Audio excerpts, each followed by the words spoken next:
কিন্তু খুব টেস্ট। নমস্কার বন্ধুরা, লক্ষ্মী রান্নাঘরে আপনাদের সবাইকে স্বাগত জানাই। নতুন ধরনের টিফিন রেসিপি বানাবো, তাই সন্ধ্যের আগে আগে টিফিন রেসিপি বানাবো বলে রান্নাঘরে চলে এসেছি। এখন তো বর্ষাকাল, যখন তখন বৃষ্টি হচ্ছে, আর বৃষ্টির সন্ধ্যেবেলায় এরকম একটা টিফিন রেসিপি যদি তৈরি করে নেওয়া যায়, চায়ের সাথে, সসের সাথে বা মুড়ির সাথে খেতে কিন্তু খুব ভালো লাগবে। আর এটা চটজলদি তৈরি করে নিতে পারবেন ঘরে থাকা উপকরণ দিয়ে। তো আর দেরি না করে টিফিন রেসিপিটা আমি তৈরি করে নিই। তো দেখুন আমি কিভাবে টিফিন রেসিপি বানাচ্ছি। টিফিন রেসিপি বানানোর জন্য আমি এই যে 1 বাটি বেসন নিয়ে নিয়েছি। এই বেসনের গুঁড়ো এই গামলার মধ্যে ঢেলে দেব। এখানে একটা সিদ্ধ আলু নিয়ে নিয়েছি, দুপুরে রান্না করেছিলাম তখন আমি আলুটা সিদ্ধ করে রেখেছিলাম। তো এবার আলুর এই খোলাটা ছাড়িয়ে নিয়ে বেসনের মধ্যে দিয়ে দেব।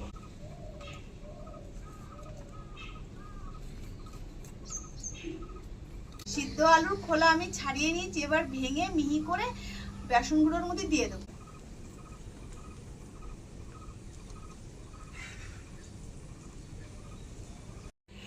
বন্ধুরা, আমি এখানে যতটুকু উপকরণ দরকার আমি নিয়ে নিয়েছি। পরিমাপ মতো টিফিন রেসিপি বানাবো বলে আপনারা কম বেশি করে নিয়ে এইভাবে টিফিন রেসিপি তৈরি করে নিতে পারেন। সিদ্ধ আলু ভেঙে নিয়েছি, এবার একটা ডিম দিয়ে দেব। এবার এখানে একটা ছোট মাঝারি সাইজের পেঁয়াজ কুচিয়ে নিয়েছি, দিয়ে দেব। দিয়ে দেব 1 চামচ আদা রসুন বাটা। এবার দেবো লঙ্কা কুচি। ঝালটা আপনারা আপনাদের পছন্দ মতো করে দেবেন, আমার যতটুকু ঝালের প্রয়োজন আমি দিয়ে দিচ্ছি। এবার দেবো অল্প করে হলুদ গুঁড়ো, দিয়ে দেবো স্বাদ মতো লবণ। এবার দেবো 1 চামচ জিরা গুঁড়ো। এবার ভালো করে মেখে নেব। যদি জলের প্রয়োজন হয় তো অল্প অল্প জল দিয়েও মেখে নেব।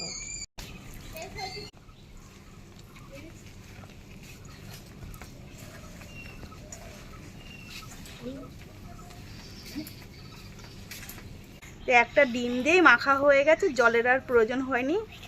এইভাবে ভালো করে মেখে নেব। তো বেসন, ডিম আর সিদ্ধ আলু দিয়ে মশলা দিয়ে ভালো করে মেখে নিয়ে আটার মতো করে শক্ত করে মাখলেও হবে না, আবার একদম পাতলা করলেও হবে না, একটু আঠালো আঠালো টাইপের হবে, সেইভাবে মেখে নিতে হবে। তো মাখাটা আমার হয়ে গেছে। এখানে একটু ধনেপাতা কুচি দিতে পারলে ভালো হতো, তো বাড়িতে তো নেই, তো তাই আমি দিতে পারলাম না। আপনারা চাইলে দিতেই পারেন। আর ধনিয়া গুঁড়োটাও নেই, তাই আমি এখানে 1 চামচ মতো গোটা ধনিয়া দিয়ে আবার একটু মেখে নেব।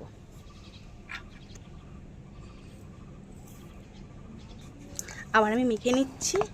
আমরা বেশিরভাগ সময় টিফিন রেসিপি তৈরি করার সময় ধনিয়া গুঁড়োটা বেশি ব্যবহার করি, কিন্তু যখন হাতের কাছে না পাই তখন এই গোটা ধনিয়া দিয়ে যদি রেসিপি তৈরি করা হয়, খেতে কিন্তু খুব ভালো লাগে।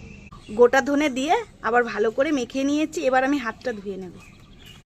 হাত ধোয়া হয়ে গেছে, এবার হাতে একটু তেল মেখে নেব, নিয়ে আলুর চপের মতো শেপ করে টিফিন রেসিপিগুলো তৈরি করে নেব।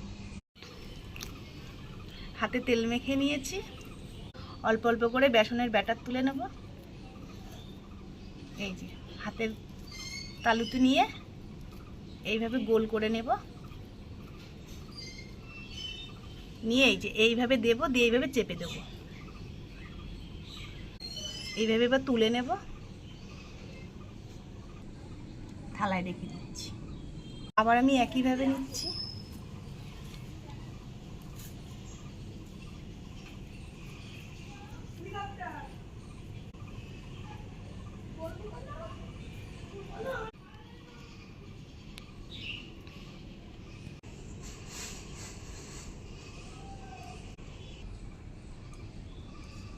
বেসনের পুর নিয়ে এই একইভাবে চপের আকারের মতো শেপ দিয়ে টিফিন রেসিপি তৈরি করে নেব।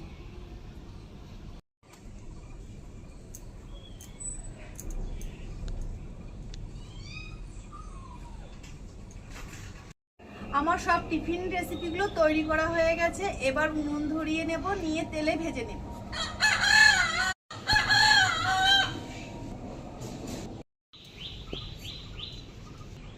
সাদা তেল।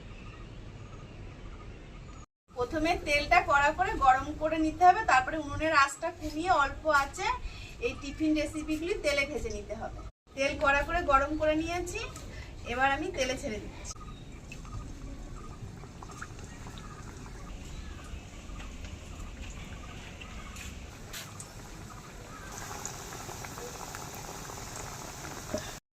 এক পাশ হালকা ভাজা হয়ে গেছে, আর এক পাশ উল্টে দেব।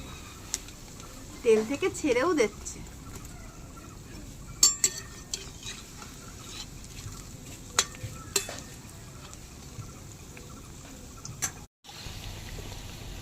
উল্টে পাল্টে এইভাবে ভেজে নিয়েছি, আর যেন ফুলছে। দেখুন বন্ধুরা, দেখতেও খুব সুন্দর লাগে। এইগুলি ভাজা হয়ে গেছে, এবার তুলে নেব।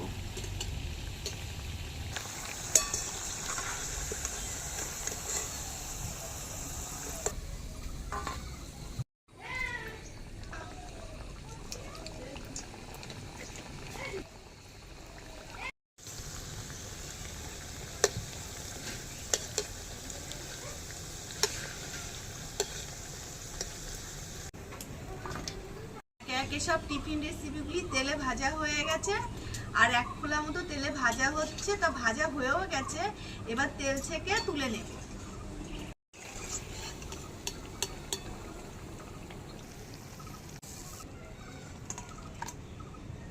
দেখুন বন্ধুরা, দেখতে কি সুন্দর লাগছে, আর খেতেও কিন্তু খুব টেস্ট আর খুব মজাদার। মুড়ির সঙ্গে জাস্ট জমে যাবে একদম। আর ওপর থেকে একদম খাস্তা হয়েছে, আর ভিতর থেকে নরম। খেতে খুব টেস্টি। এই রেসিপি বাড়িতে একদিন বানিয়ে দেখবেন, খেতে কিন্তু খুব স্বাদ হবে। ওরা আর কিছুক্ষণের মধ্যে সন্ধে লেগে যাবে। তো সন্ধ্যের আগে আমার টিফিন রেসিপিগুলো তৈরি করা হয়ে গেছে। এবার বাচ্চাগুলোকে ডেকে খেতে দেবো। ঋষভ, ঋতিশা, রুহি, আর্য সবাই চলে এসো, টিফিন রেসিপি তৈরি হয়ে গেছে।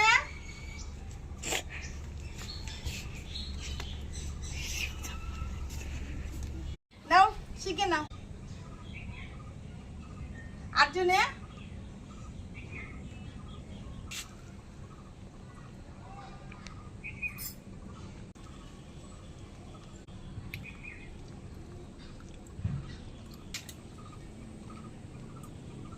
তোদের টিফিন রেসিপি ভালো লেগেছে রে? খুব সুন্দর হয়েছে। তো বন্ধুরা, বাচ্চারা তো খেয়ে বললো খুব সুন্দর হয়েছে। এবার আপনারাও কিন্তু কমেন্ট করে জানাবেন টিফিন এই রেসিপি কেমন তৈরি হয়েছে। আমার এই রেসিপিগুলি যদি আপনাদের ভালো লেগে থাকে, আমার চ্যানেলটিকে একটি লাইক দিয়ে সাবস্ক্রাইব করে আমার চ্যানেলটির সঙ্গে জুড়ে থাকবেন। তো বন্ধুরা, আজকের মতো এই পর্যন্ত আমার রান্নার রেসিপি। আবার একটা নতুন রেসিপি নিয়ে আপনাদের সামনে চলে আসবো। আর আমার নতুন বন্ধু, পুরনো বন্ধু, অনেক অনেক ভালোবাসা থাকলো আপনাদের জন্য। তো আজকের মতো এই পর্যন্ত, আর এতক্ষণ আমার সঙ্গে থাকার জন্য আপনাদেরকে অসংখ্য ধন্যবাদ বন্ধু।